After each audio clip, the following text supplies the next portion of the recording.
Buonasera e ben ritrovati con una nuova edizione del TG Flash di New Sicilia.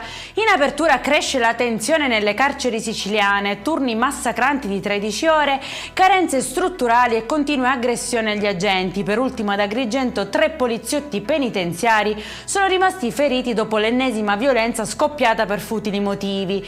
I sindacati denunciano condizioni di lavoro insostenibili e chiedono un intervento immediato del provveditore. Appello anche dal Codacons garante dei detenuti, la dignità non può attendere.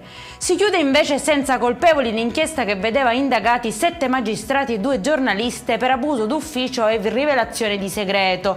Il GUP di Catania ha disposto l'archiviazione accogliendo la richiesta della procura.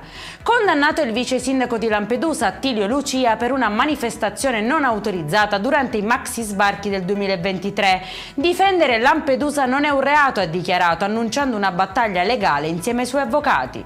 Mai più episodi simili, così si è espresso l'assessore al benessere animale di Palermo Fabrizio Ferrandelli dopo il caso del cane non ammesso su un autobus Amat durante la celebre acchianata di Santa Rosalia.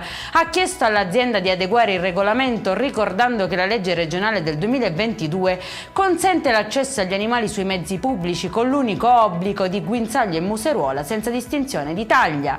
E in chiusura il meteo, domani la Sicilia vivrà una domenica di sole e stabilità con cieli sereni o poco nuvolosi su tutta l'isola. Nessuna allerta comunicata alla protezione civile e le temperature toccheranno punte tra i 28 e i 34 gradi in linea con la stagione. Per questa edizione è tutto, prossimo appuntamento lunedì alle 13:30. Buona serata!